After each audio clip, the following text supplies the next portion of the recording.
va a olvidar. Ahí está, ya está grabando. Muy bien. Sí, la clase pasada vimos un poco de productos y coproductos, ¿no? En particular, por ejemplo, em, si tomamos nuestro anillo que sea Z, digamos un AI igual a Z para cada eh, natural que exista, definimos creo que no tiene ninguna como notación estándar. Yo le voy a poner B, S como el producto directo de todos estos naturales, de estos AIs. Es decir, esto es una cantidad numerable de veces el anillo Z. Conjuntistamente, pues se denota así, ¿no?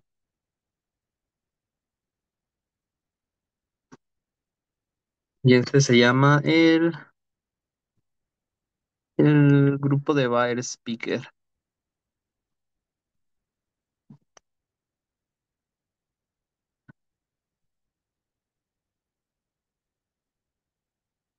Creo que se escribe así.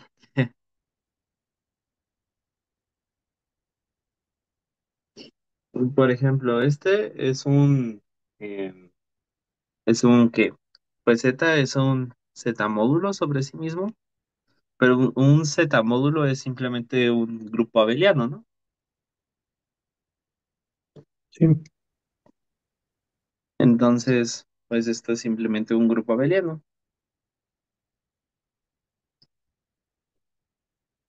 Entonces, ok, esta de aquí es un Z múltiplo, es un grupo abeliano y esto se ve como sucesiones de enteros, porque al final de cuentas lo que estamos haciendo es para cada natural elegir un entero y eso se va a representar como la coordenada de ese número. Las operaciones son entrada-entrada y pues ya, esencialmente eso es lo que les quería hablar de esto, ¿no? Y quizás sea algo bueno que vayan empezando a compararlo con este de aquí. Si yo en vez de tomar el producto, tomo la suma, es decir, el coproducto de estos, pues este de aquí debe de ser un subanillo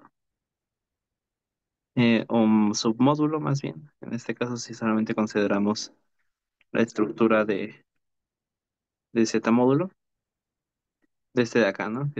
Le puse BS. ¿Ah? Eso, pues si ocurre, es un submódulo de este de aquí.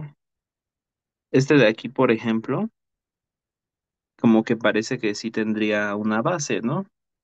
Si lo pensáramos como, eh, pues lo que hacíamos con los espacios vectoriales. Por ejemplo, te puedes tomar el que tiene cero en todos y tiene un uno en la yésima coordenada, por ejemplo. Y este, estos de aquí como que forman una base, ¿no? Como que todos los demás se pueden escribir como una suma finita de cosas de este estilo, ¿no? Aquí dentro. Aquí dentro, como que sí hay un problema, ¿no?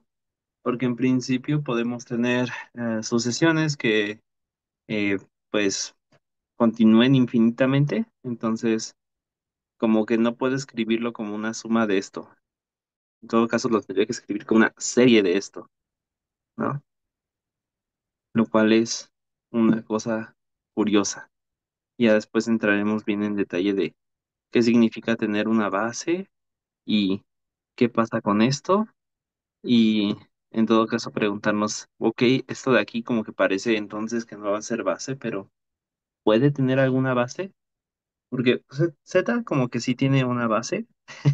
El uno genera todo, simplemente sumándolo, restándolo. Este, pero entonces como que estos de acá se ven raros, ¿no? Estos productos y el coproducto, ¿no?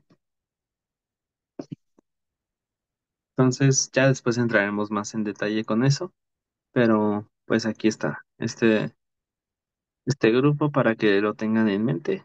Eventualmente lo vamos a necesitar. Eh, ya por otro lado, pues entrando en otros temas que vamos a ver hoy, eh, pues les quería presentar un poquito de qué significa que una sucesión sea exacta, ¿no?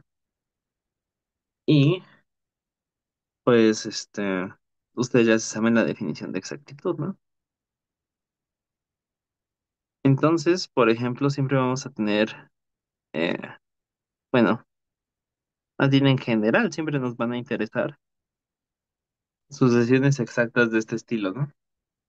Que sea exacto, por ejemplo, aquí significa que la imagen de este es el kernel de este de acá, o a su vez, por ejemplo, que sean exactos aquí significa que la imagen de esto es el kernel de acá, ¿no?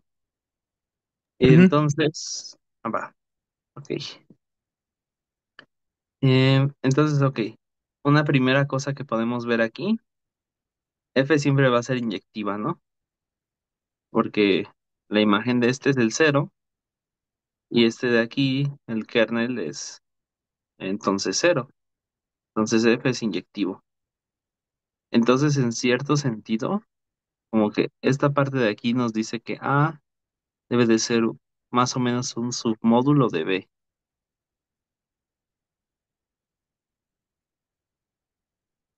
Y entonces, esta otra parte de acá nos dice algo parecido, pero para G, ¿no? G nos dice que es suprayectiva, porque la imagen de esto debe de ser el kernel de esto, pero el kernel del cero es todo, entonces la imagen de G debe de ser todo C, entonces es supra, em, y entonces esto que nos dice eh, pues que esto es un epimorfismo, pero más aún, por el primer teorema de isomorfismo, esto que nos dice la imagen es iso a este sobre su kernel, pero el kernel de G es la imagen de F, pero F dijimos que es inyectivo. Entonces, en cierto sentido, como que nos dice que B sobre A debe de ser isomorfo a C, ¿sí? Sí, Ok, pues eso está ya bastante bien. Aquí nos está dando ya un isomorfismo y nos da una condición muy fuerte para crear sucesiones exactas cortas. No podemos crear sucesiones exactas cortas como se nos dé la gana, sino que tenemos que ver quiénes deben de ser los cosas naturales que deben de ir, ¿no? Ah, y entonces, por ejemplo, ¿qué tal si yo tomo como grupos abelianos, es decir, Z módulos? Eh, si era así, me parece que es hacia acá. Dame dos y ahorita lo corrijo. Creo que sí es así más bien. Ajá. La multiplicación por P. Ajá. Con P, en este caso 2. Sí. Ah, bueno, va. Vamos a corregirlo así. Creo que esto debería de funcionar. Desde luego que estoy afirmando es que en estos cocientes la multiplicación por P es un morfismo inyectivo. Y esto pues simplemente es porque si yo tengo P multiplicando a la clase de alguien, de P a la N así, eh, sí, si yo tengo esto de aquí, perdón, a ver, quiero hacerlo más claro. Si yo tengo esto de aquí y yo lo que lo mando es a multiplicar por P, la misma clase lateral, pero dentro de este otra, ¿cómo se llama? Clase lateral, entonces, ¿qué obtengo yo? Obtengo P por N más P por P a la N más uno Z, lo cual me parece que simplemente es P N más uno Z. Sí, sí debe de ser, ¿no? Y entonces ahora, si yo tengo em, que la clase de N mediante esta función coincide con la clase de un M mediante esta función, entonces, ¿qué tengo? Tengo que su diferencia debe de vivir aquí, ¿no? Por lo tanto, entonces, este de aquí debe de ser igual a un P a la N más uno por algún K en, pues K en los enteros. Ahora, esto de aquí yo lo puedo factorizar de esta manera y luego yo puedo cancelar una P de ambos lados.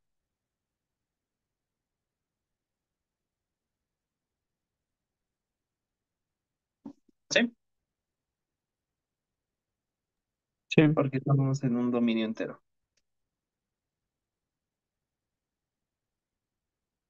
Ok, entonces, pues la clase de este ya era igual a la clase este. Por lo tanto, multiplicar por P es inyectivo. Ahora, ¿cómo puedo extender esta sucesión que es exacta nada más por un lado a una sucesión exacta corta, por ejemplo?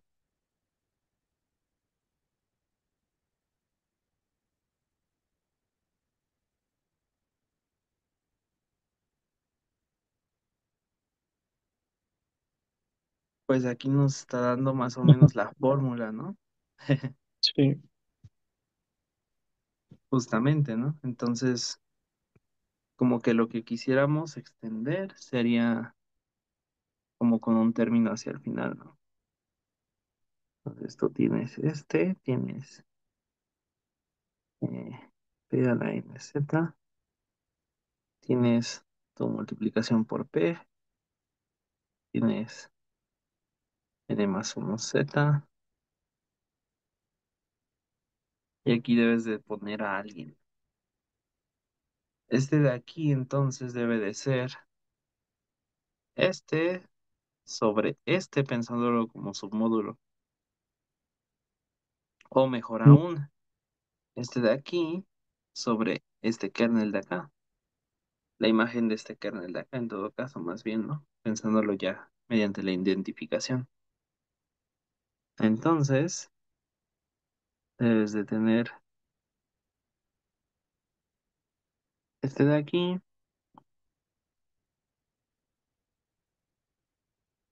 sobre...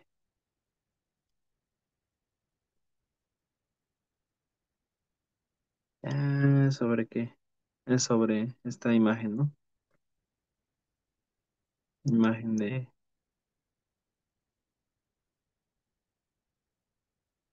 este de aquí, ¿no? Y ver que esto es supra. Detalle. eh, Aquí el detalle podría ser si este de aquí sea supra, pero pues este es un paso al cociente, ¿no? Entonces, esto de aquí siempre es supra. Entonces, siempre esto de aquí vamos a tener un morfismo de inclusión y un morfismo de proyección. Esa es como la moraleja importante de esto. Y pues ya simplemente sería calcular este de aquí. Eh, Creo que esto de aquí te queda isomorfo a este, creo. Pero ya no recuerdo bien. Eso. Ya sería nada más módulo hacer las cuentitas. Pero lo importante es, siempre que tú tengas una sucesión exacta como recortada de un lado, tú puedes extenderla para este lado simplemente tomando este tipo de cocientes. Este de aquí se le llama el cokernel de la función. Entonces, vamos a definir. Em, si tengo un morfismo, es un morfismo de R módulos, definimos a la imagen de F sobre, perdón, a B sobre la imagen de F, el cokernel de F. ¿Ok? Sí, sí. No, no sé si eso ya lo vio Max con ustedes.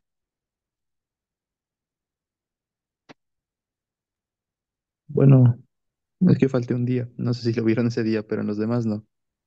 Ok, entonces tal vez no. Pues va. Entonces, también otra moraleja. Si tú tienes ahora una sucesión que sea exacta, como por este lado, ¿cómo le construyes una continuación para hacer la exacta corta de este lado? Como, como intentar algo inverso, de ver en quién puedo como cocientar a B. Tal vez, pero esta vez como que no tienes tanto control acerca de sobre quién cocientas, ¿no? Sí. Pero tú sabes que quieres que la imagen de lo que está aquí sea el kernel de esto. Entonces, ¿qué tal si simplemente incluyes el kernel? Ujú. Pues ya Sí, está. Siempre vas a sí. tener cosas de este estilo. Entonces, en general, siempre que estemos construyendo sucesiones exactas cortas, em, a veces es para simplificar este tipo de expresiones que podríamos no saberlo o calcular kérneles, porque si te das cuenta, como que toda sucesión exacta corta debe de verse como el kernel de alguien, este, el alguien, aquí conectando estos, y luego el cokernel de ese alguien, y listo, ¿no? Sí. Entonces, esto podría ser útil, por ejemplo, si quieres calcularle el kernel a alguien o el cokernel a alguien, ¿no? Si tú tienes aquí una función y de alguna manera te es más fácil definir a lo mejor estas funciones, o a lo mejor ya tienes algo de este lado y necesitas calcular el cokernel. Por ejemplo, si se te ocurre alguna manera de hacerlo más sencillo y dar una expresión buena para algo de este lado, vas a poder simplificar mucho las cosas. Porque si te das cuenta, esto de aquí va a ser siempre isomorfo por primer teorema de isomorfismo, ¿no? Que es lo que decíamos por acá. Es el término que siempre pongas aquí va a ser isomorfo a un cociente de este estilo. Entonces, si se te ocurre a quién poner aquí adecuadamente, tú podrías calcular este cociente sin tener que hacer tanta cuenta.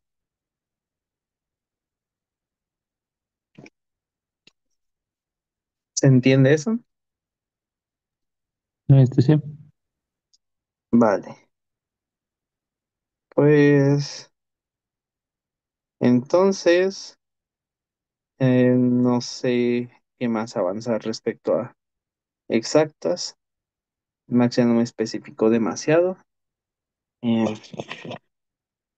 pero quizá después podemos ver más ejemplitos o cosas así si tienen dudas, pero, pero bueno, más o menos eso es como la idea que quiero que se lleven, siempre que estén buscando soluciones exactas cortas para construirlas. Siempre fíjense en, ¿puedo dar aquí alguna función más o menos natural? Y si puedo dar una función así natural, entonces simplemente tengo que extender con el kernel y tengo que extender con el kernel. Normalmente, si esta función sí es bastante natural, esto y esto se pueden calcular más o menos sencillo.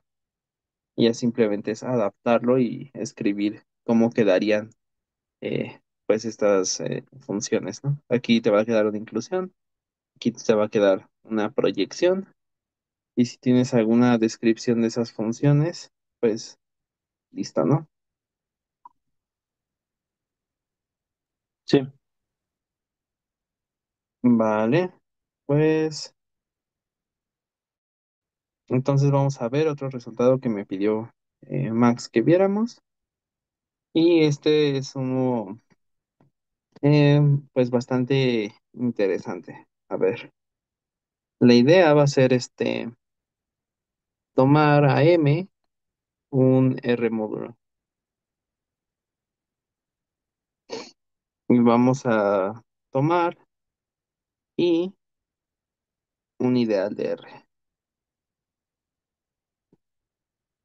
bilateral, sí. Eh, Casi siempre ya cuando empezamos a trabajar ya con la parte conmutativa y eso, ya dejamos de decirlo, pero sí, normalmente cuando nos interesan los ideales, nos interesan que sean bilaterales, porque nos interesa poder tomar cocientes. Y entonces lo que vamos a definir va a ser a IM. IM va a ser como conjunto todas las sumas finitas de cosas que se vean del estilo RI, XI, tales que, ok, esto es finito. Perdón, así. Me acostumbré a escribir omega en vez de naturales. Cosas de haber tomado conjuntos, supongo. RI debe de estar en el ideal y XI debe de estar en M. Eh, ok, ¿se entiende esta descripción? sí, Ok, súper. Entonces, lo primero que nos pide es probar que es submódulo.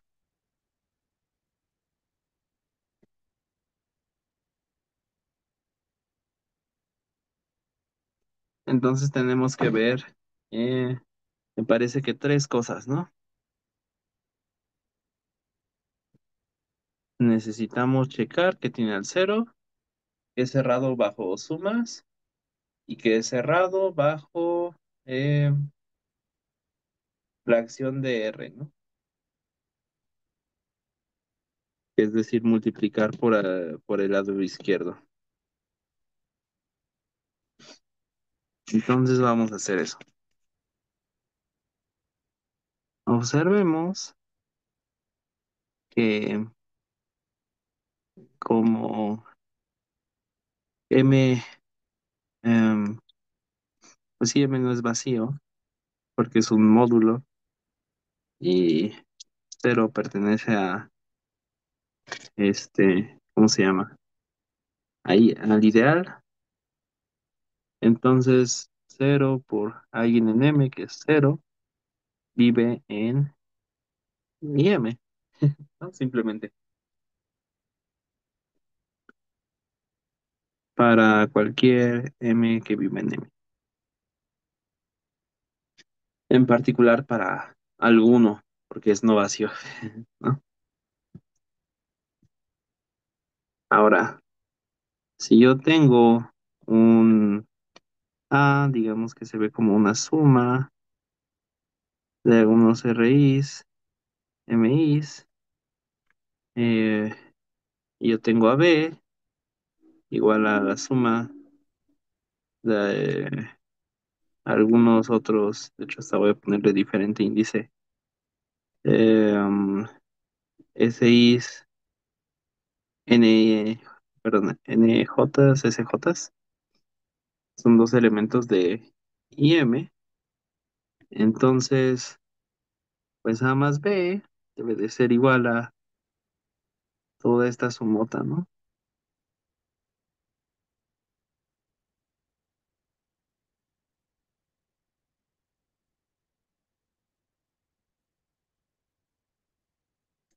Y espero que estés de acuerdo conmigo, que si esto simplemente hago un cambio de mi variable con la que voy a estar este, sumando, y esto también cambio aquí el límite y pongo, ¿qué le pongo? Le voy a poner, no sé, ideas de letras chidas, EK, J, no, ya M. está. No, no, no, este también. Eh, algo, Ok. literalmente algo. Y aquí pongo simplemente algún coeficiente TK, eh, MK, pues con estos de aquí siendo simplemente estos cuando estoy corriendo de 1 a n, y siendo estos cuando estoy corriendo de eh, lo que sea que reste hacia hasta L, y estos también misma cosa para que sean los correspondientes.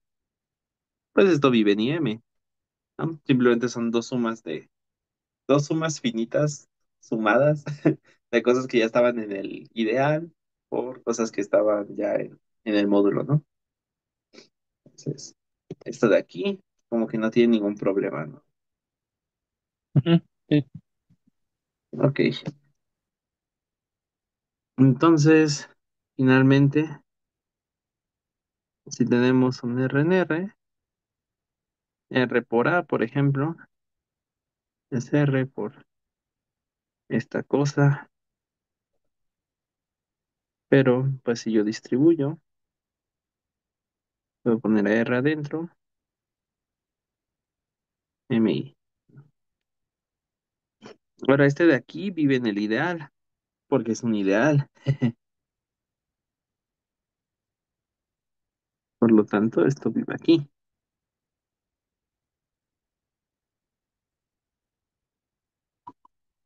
¿Sí? sí, Ok, pues ya está, ¿no? Ahora sí, y M es un submódulo de M.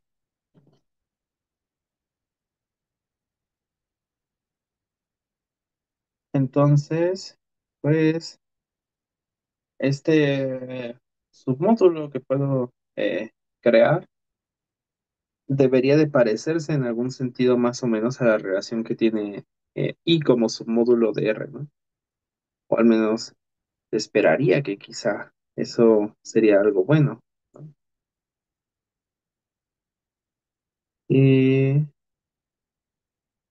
y pues una cosa que sí es importante va a ser justamente que en algunos casos pasar a tomar el cociente nos va a dar una estructura de módulo sobre ese cociente de este anillo, de este submódulo, perdón, de este IM de aquí. Y la condición en realidad es bastante sencilla. Em, entonces, a ver, ¿cómo nos gustaría que actúe un elemento? ¿No? Por ejemplo, si yo tomo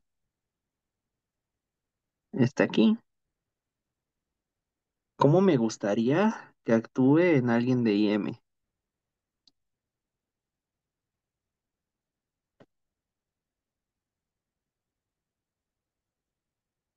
¿Cómo sería?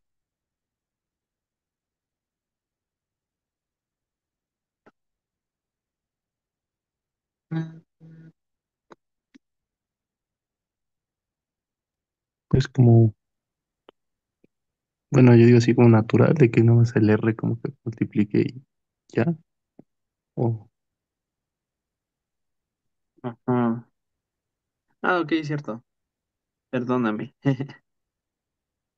Como que también eso estaba bien, pero por ejemplo, si tomamos un M en el módulo, perdóname, me estoy equivocando. Ajá. Si tenemos esto en el módulo, como que igual, ¿no? Solamente quisiéramos ajá, que lo que mande esto, a... ajá, Sí, ¿no? sí, sí, Es, sí.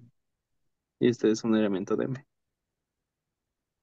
Ajá, Eh, entonces, esto de aquí define una estructura de sobre I módulo.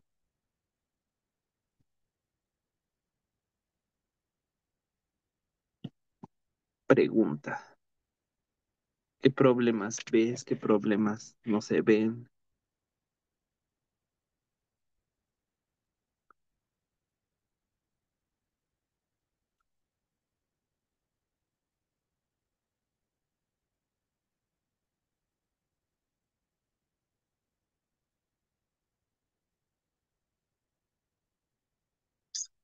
M.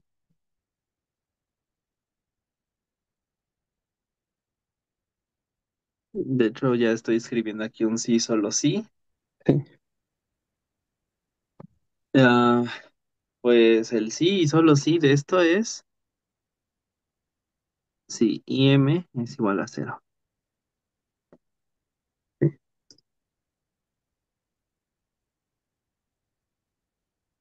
Ok.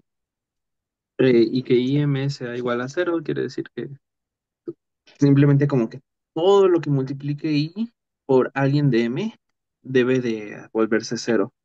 A veces se le dice a eso que I está contenido dentro del anulador de M. Ujú. Entonces vamos a probarlo. Entonces, a ver, am, si esa multiplicación hace a M un R sobre I módulo, entonces, dado cualquier elemento que tú quieras en el ideal, y M en M, se tiene que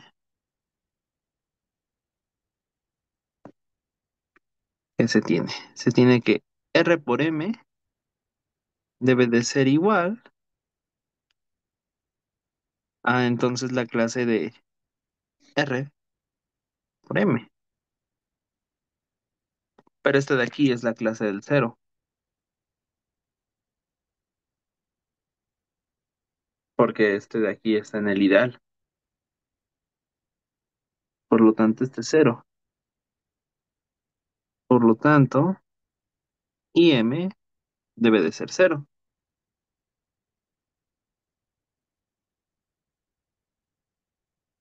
¿Sí? Sí, Vale, pues entonces ya está bien eso. Un lado fue muy fácil. Entonces vamos a ir al revés.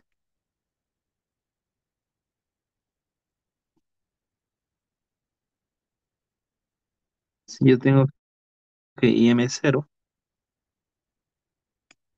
entonces tenemos que verificar algunas cosas con esto de aquí, ¿no? Em, lo primero que tendríamos que verificar es que esté bien definido, ¿no?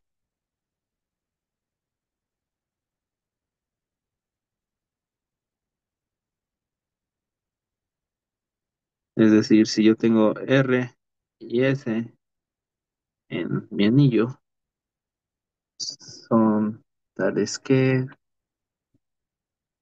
R en sus clases de equivalencia son iguales, es decir, R menos S vive en I,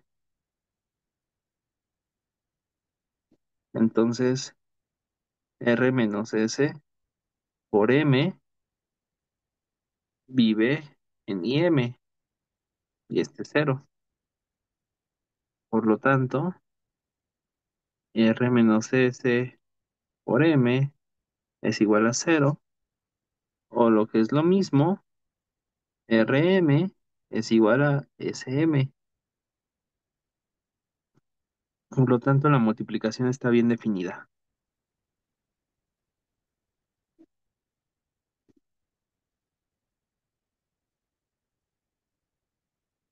¿Sí?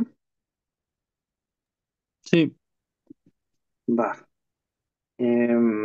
¿Qué otra cosa tenemos que verificar? Tenemos que checar que está bien definida, que asocia,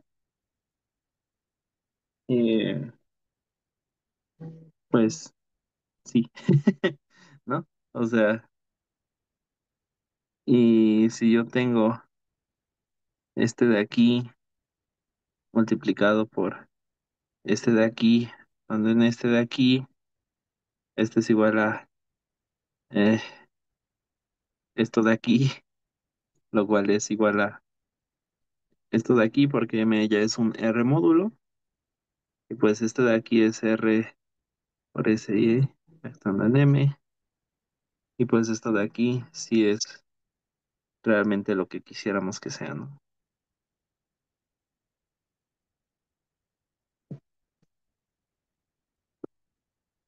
Y ya, ¿no? No hay como mayor asunto. ujú.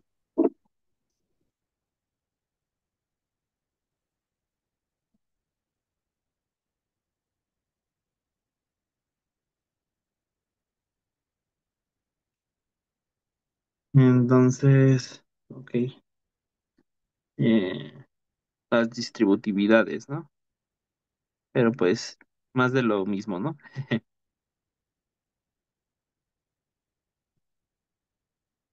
Tengo aquí, por ejemplo, una suma de cosas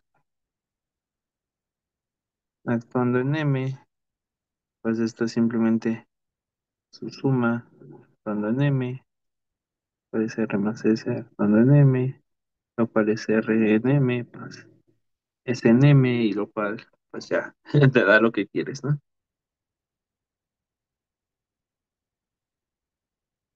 Por lo tanto, M es un R sobre I módulo. ¿Ok? ¿Quedó bien claro esto? Sí. Ok, pues vamos a ver un ejemplo divertido con esto. Em, si A con su con un ideal maximal es un anillo local, ¿te acuerdas que es un anillo local? No, ahí iba a preguntar eso. Ok, vamos a desglosarlo. Eh, Vamos a con otro color. Un anillo local es un anillo eh, conmutativo con uno, con un único ideal maximal.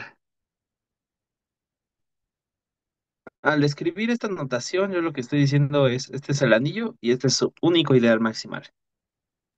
Ok, Ok, va. Entonces, tengo ahí mi anillo local. Entonces, M es un módulo, ¿no? Eso, un problema.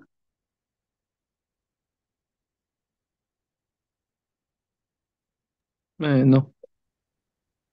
Ok, va. Entonces, ya tenemos ahí un A módulo y observemos que M cuadrado, ajá, tienes el ideal M y lo puedes multiplicar por m, ¿no? Estos son solo sumas de elementos del ideal por elementos del ideal,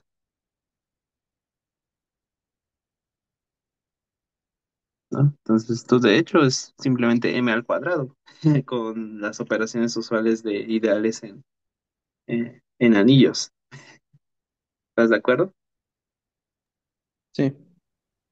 ¿Ok? Entonces, a m yo lo puedo cocientar por m al cuadrado.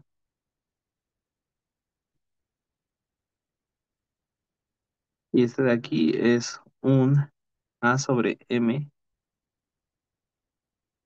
módulo.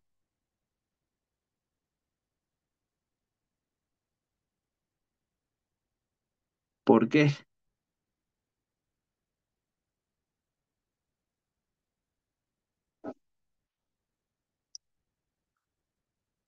Porque este de aquí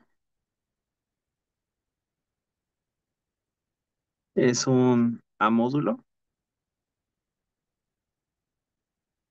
simplemente porque este de aquí eh, este es un módulo, este es un submódulo, entonces su cociente es también un a módulo. Y eh, cuando tú te tomas este de aquí multiplicado por m,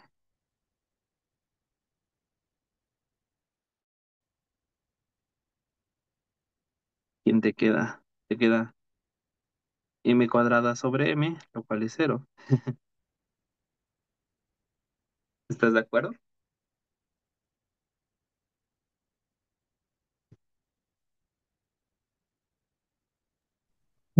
Sí. A ver. Sí. Sí. Mira, nada más en el Ah, teorema anterior, este de aquí debe de ser m ok. Ya y por el este de aquí anterior. debe de ser Sí, sí, sí. i, Bueno, justamente. sí, sí. Entonces, ya lo tenemos, ¿no? Entonces, vamos a hacer una observación, pero K es este de aquí sobre este de aquí. Es un campo, porque M es maximal.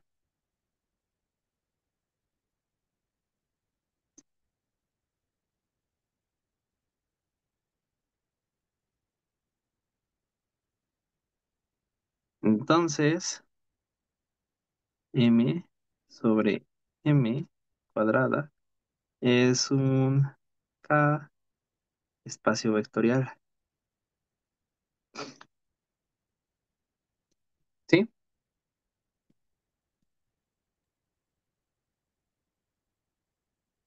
Sí.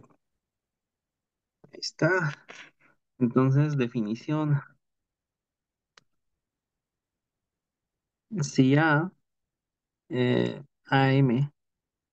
es un anillo local,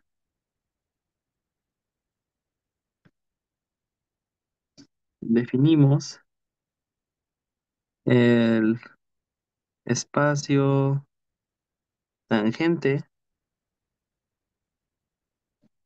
de A como el K espacio vectorial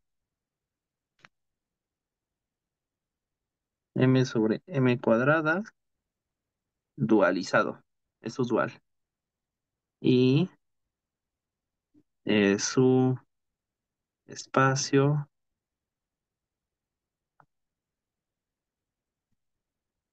cotangente como el mismo, pero sin dualizar.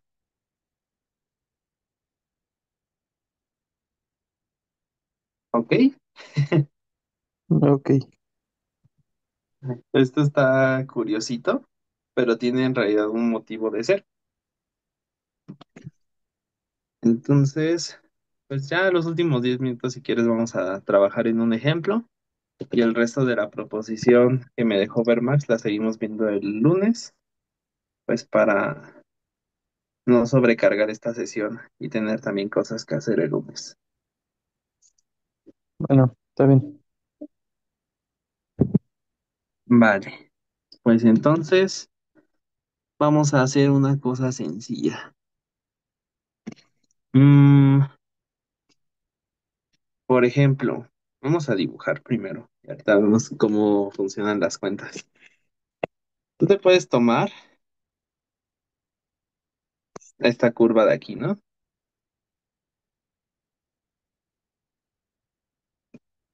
Es una parábola, está bonita. ¿Y qué te esperarías que tuviéramos de espacio tangente en el 0, 0, por ejemplo?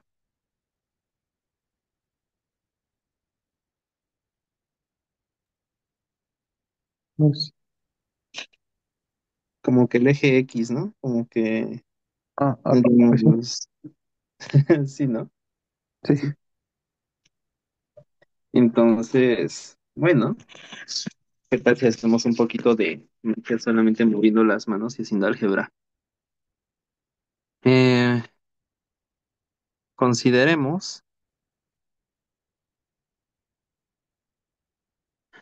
R, que sea el anillo de los polinomios en dos variables con respecto con coeficientes en R, módulo y menos x cuadrada.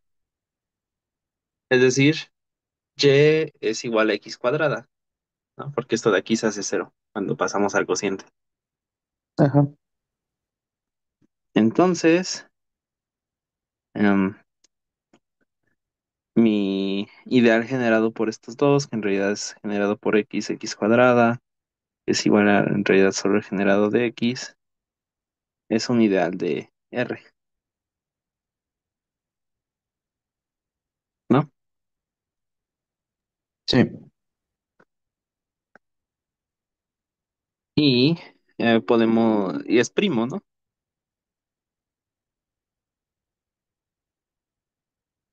Pues porque, pues sí.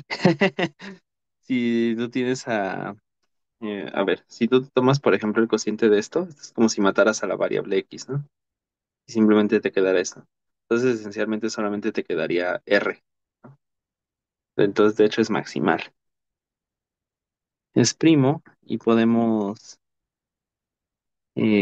tomar la localización. ¿Te acuerdas cómo se hacía la localización?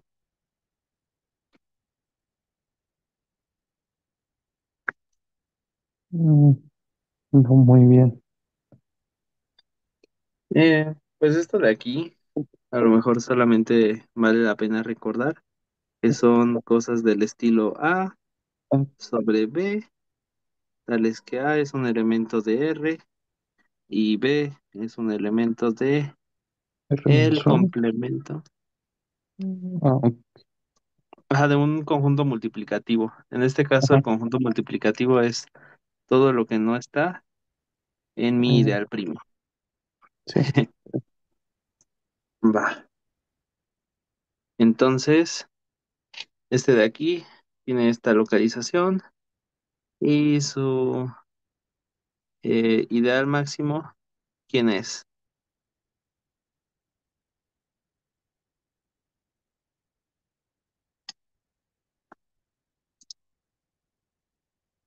Este de aquí, si quieres puedes checarlo, pero el punto es, el ideal máximo siempre está conformado por aquellos elementos que no son invertibles y su complemento son exactamente todos los elementos que son invertibles. Entonces, para que consiguiéramos aquí un inverso, tendríamos que tener que nos haga cero al pasar al cociente. Es decir, que no está aquí. Es decir, tiene que ser, eh, ajá, tiene que ser un elemento que esté aquí afuera. Por lo tanto, los elementos del ideal máximo son aquellos cocientes tales que A está en mi ideal y B, pues, no está en mi ideal. ¿Sí? Sí. Vale, pues aquí tenemos esto así. Y entonces m sobre m al cuadrado, ¿quién sería entonces?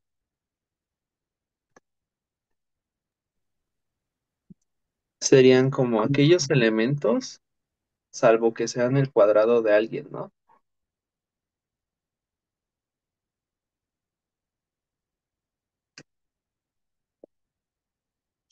Y entonces, por ejemplo, si tú te tomas una sobre b, en m, x así,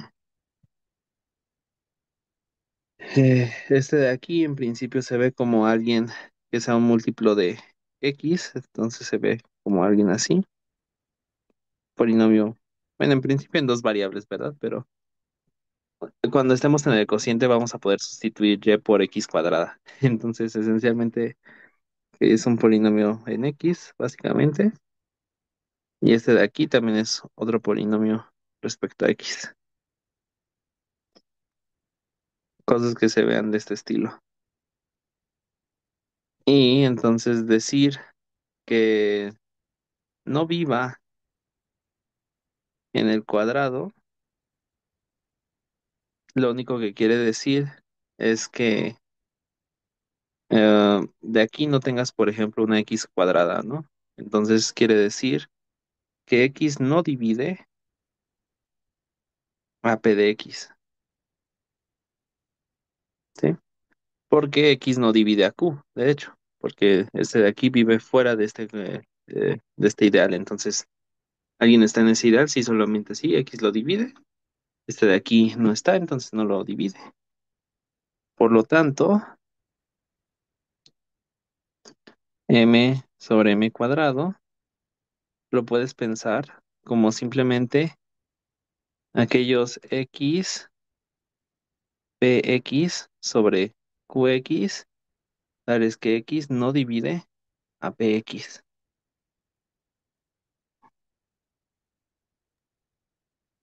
Vale. Entonces, como se ve, esto de aquí entonces se debe de ver como funciones racionales, tales que eh, este de aquí se anule con orden cero en el cero y este de aquí se anula entonces con orden uno en el cero, ¿no? Entonces, esto de aquí simplemente son funciones racionales en las cuales este de aquí no se anula en el cero y esto de aquí agrega un cero en el cero nada más. Eh, ok, esto de aquí, por ejemplo, ¿qué nos diría? Eh, por ejemplo, pensando a Y, pues ya Y desde hace ratito quedó como justamente eh, como omitida, pero si pensamos que en principio son polinomios de X y de Y, entonces esto me quiere decir que P en realidad solamente es un polinomio que depende de X, ¿no? Porque si dependiera también de X cuadrada, entonces X divide a X cuadrada y lo puedo factorizar simplemente,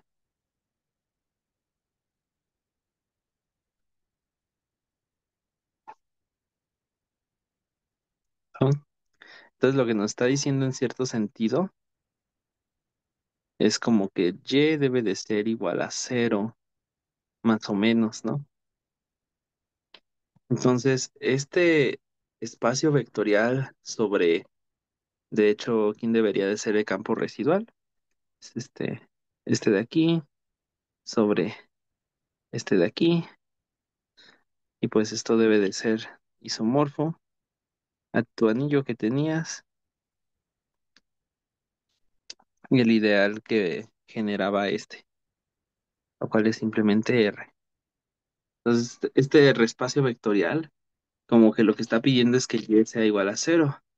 Y pedir que Y sea igual a cero es exactamente decir que estamos encontrando la ecuación para el espacio tangente a esta cosa en el punto cero cero.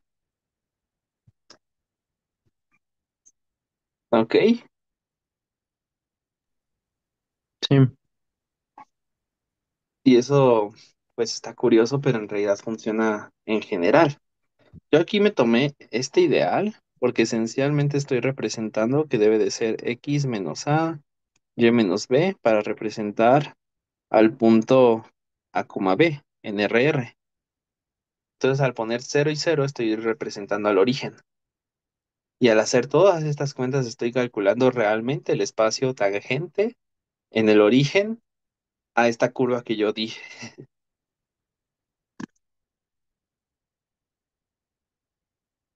Sí se entiende más o menos eso. sí, yo creo que sí. Está bien, esto igual no te estreses tanto, nada más fue